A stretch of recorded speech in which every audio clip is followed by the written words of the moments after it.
Hi everyone, welcome to the new tutorial of SAS series. इसके अंदर हम सीखेंगे ऑपरेटर्स क्या होते हैं सैस के अंदर और हम ऑपरेटर्स को कैसे यूज़ कर सकते हैं। ठीक है, तो वो हम इसमें सीखेंगे। तो स्टार्ट करते हैं। और सबसे पहले मैं क्या करूँगा कि मेरे HTML में मैं एक एच ऐड कर लूँगा, heading, sorry, this is just a heading.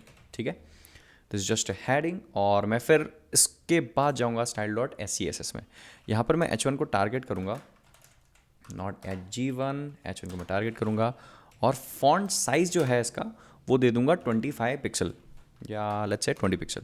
ठीक है, इसको मैंने सेव किया। यहाँ जाऊँगा तो मैं देखूँगा कि यहाँ पर मुझे 20 पिक्सल का जो साइज़ है मुझे दिखाई देता है। ये नॉर्मल है, इसमें कोई भी नई चीज़ नहीं है। अब मैं क्या कर सकता हूँ कि यहाँ पर मैं मैथमेटिकल ऑपरेशन कर सकता हूँ। ठीक है, तो ऑपरेटर्स जो होते हैं उसको हम यूज़ करके हम कुछ मैथमेटिकल ऑपरेशन कर सकते हैं। तो एग्जाम्पल के लिए if I want to add 5 pixel to this, I am just gonna add 5। ठीक है, उसको मैं सेव करूँगा। आप यहाँ देखोगे वैल्यू मुझे 25 पिक्सल मिल जाएगी और यहाँ पर वैल्यू जो है वो इंक्रीज़ हो जाएगी। ठीक है, style.scss में जाता हूँ मैं। यहाँ पर उसी तरीके से मैं माइनस भी कर सकता हूँ। यहाँ मैंने माइनस किया, इसको किया मैंने सेव, यहाँ गया, देखेंगे आप और कम हो गया है ना, मतलब ये 15 पिक्सल यहाँ पे इसने जनरेट किया। उसके बाद मैं यहाँ पे मल्टीप्लिकेशन भी कर सकता हूँ। ठीक है, कंट्रोल S किया, आप देखोगे रिजल्ट जो है वो 100 पिक्सल हो जाएगा। यहाँ आऊँगा, देखूंगा मैं 100 पिक्सल हो गया। ठीक है, तो आप इस तरीके से यहाँ पे डिफरेंट ऑपरेशंस कर सकते हो। ठीक है, मैथमेटिकल ऑपरेशंस कर सकते हो। यहाँ पे आप डिवीजन भी कर सकते हो, है ना। ये मैंने डिवीजन किया, सेव किया। उप्स, ये तो ऐसा कैसा लिखा हुआ आएगा, यहाँ पे कोई भी चेंजेस क्यों नहीं आए। एक चीज़ आपको ध्यान रखनी होगी कि जब भी आप डिवीजन कर रहे हो तब आपको ब्रैकेट्स में इसको वैल्यू को लिखना होगा। अगर आप ब्रैकेट्स में नहीं डालेंगे तो फिर वो काम नहीं करेगा। ठीक है, 4 पिक्सल बहुत ज़्यादा छोटा हो गया, आप देख पा रहे हो यहाँ पे छोटा सा दिख रहा है, राइट। तो इस तरीके से आप यहाँ पे मैथमेटिकल ऑपरेशन इसके अंदर कर सकते हो। अब यहाँ पे क्वेश्चन आता है यार कि ये क्या काम का है, मतलब हम ऐसा क्यों करेंगे। ठीक है, तो थोड़ा सा एक मैं आपको एग्जाम्पल दे देता हूँ कि हम ऐसा क्यों करेंगे और उसके बारे में मैं थोड़ा सा एक्सप्लेन कर देता हूँ आपको। ठीक है, अब देखो एक और चीज़ मैं आपको बताना चाहूँगा कि कभी भी अगर आप ऐसा करोगे ना, 5 पिक्सल प्लस 5%, सेव किया, तो ये काम नहीं करेगा। ठीक है, आपकी जो वैल्यूज़ है ना ये हमेशा सेम ही होनी चाहिए, है ना। अगर मैं यहाँ पे पिक्सल दूंगा तो इट विल गोना वर्क। ठीक है, देखो 25 पिक्सल हो गया है, बट अगर मैं डिफरेंट वैल्यूज़ देता हूँ एम में, रैम में, तो वो काम नहीं करेगा, सेम वैल्यूज़ होनी चाहिए।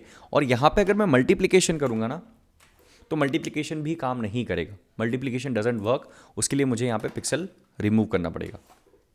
ठीक है, इट विल गोना वर्क। सो ये थोड़ा सा आपको ध्यान रखना होगा। इसको मैं हटा देता हूँ, इसको भी मैं रिमूव कर देता हूँ। ठीक है, इट्स वर्किंग 100 पिक्सल। ठीक है, अब ये तो चलो ठीक है, ये अब हमने देख लिया, लेकिन इसका हम थोड़ा सा एक प्रैक्टिकल यूज़ करके देखते हैं। ये तो कोई काम का हुआ नहीं ना, है ना, तो इसका थोड़ा सा हम प्रैक्टिकल यूज़ करके देखते हैं। तो यहाँ पर आके मैं क्या करूँगा, मैं इसको क्लीन कर देता हूँ। Let's do in a clean slate. यहाँ पर मैं एक डिव बना लेता हूँ। ठीक है, जिसका नाम होगा बॉक्स, है ना। और इसके अंदर मैं लेट्स मेक इसका मैं box1 यहाँ पे दे देता हूँ, box1, और 1 2 3 डिव में यहाँ पे बना लेता हूँ 3। ठीक है, अब मैं यहाँ पे क्या करूँगा, इसको मैंने किया सेव, है ना। लेट्स यहाँ पे जाता हूँ मैं और डॉट बॉक्स को मैं टारगेट करता हूँ, है ना।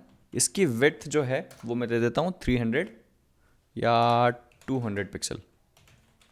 ठीक है, हाइट दे देता हूँ मैं 250 पिक्सल और उसके बाद इनको फ्लोट करा देता हूँ मैं लेफ़्ट। ठीक है, अब मैं नीचे आके क्या करूँगा, ये जो तो मेरे पास डिफरेंट बॉक्सेस है, box1 हुआ, इसको मैं टारगेट करता हूँ। इसका मैं बैकग्राउंड कलर जो है, ठीक है, वो दे देता हूँ रेड। इसी तरीके से मैं इसको पूरे को सिलेक्ट कर लेता हूँ और इसको मैं 2 बार कॉपी कर लूँगा। ठीक है, इस यहाँ पर मैं ले लेता हूँ 2, यहाँ पर मैं ले लेता हूँ 3 ग्रीन। ठीक है, ग्रीन येलो ले लेते हैं और यहाँ पे मैं ले लेता हूँ उसको ब्राउन। ठीक है, इसको किया मैंने सेव, यहाँ गया, आप देखोगे मेरे पास यहाँ पे 1 2 3 बॉक्सेस यहाँ पे मिल गए। ठीक है। अब देखो यहाँ पे एक अच्छा प्रैक्टिकल यूज़ मैं आपको करके बताता हूँ। विड्थ जो है वो 200 पिक्सल है। मैं चाहता हूँ कि ये जितना भी एरिया है इतने एरिया में ये 50-50% डिवाइड हो जाए। आ रही बात समझ में? क्या करूँगा उसके लिए, मैं यहाँ पे मैं एक मैथमेटिकल ऑपरेशन कर सकता हूँ। मैं ये कर सकता हूँ, ब्रैकेट स्टार्ट करूँगा मैं, ठीक है। 100% डिवाइडेड बाय, कितने बॉक्स है हमारे, 3 बॉक्स है, यहाँ पे मैं 3 कर सकता हूँ। इसको किया मैंने सेव, यहाँ गया मैं, आप देखोगे कि बराबर पार्ट्स में ये यहाँ डिवाइड हो गया है, ठीक है।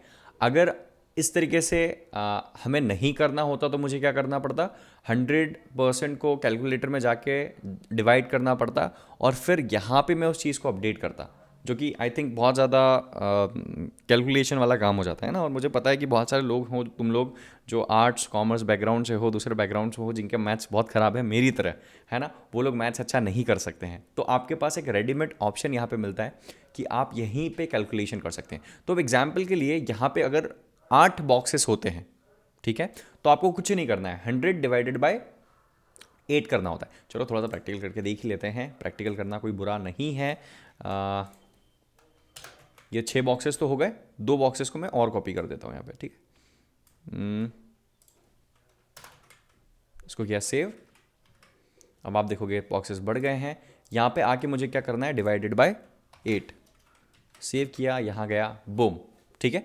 तो इससे आप एक लेवल पे जाके बहुत ज़्यादा कॉम्प्लेक्स काम कर सकते हो, ठीक है। तो गाइज ये था ऑपरेटर्स, इस तरीके से आप ऑपरेटर्स को यूज़ करते हो सैस के अंदर। अगर मैं यहाँ देखूंगा तो 12.5 मुझे ऑटोमेटिकली मिल गया है। ये जो सैस वाली फाइल है ये यहाँ पे कैलकुलेशन करके हमें यहाँ पर आउटपुट मिलेगा। तो आई होप आपको समझ में आया होगा। If you have any doubts, any question, you can just go had and put down in the comment section. Personal coaching के जो students है, you can ask and grow together. And that's it for this session, and I will see you in next video. Bye bye.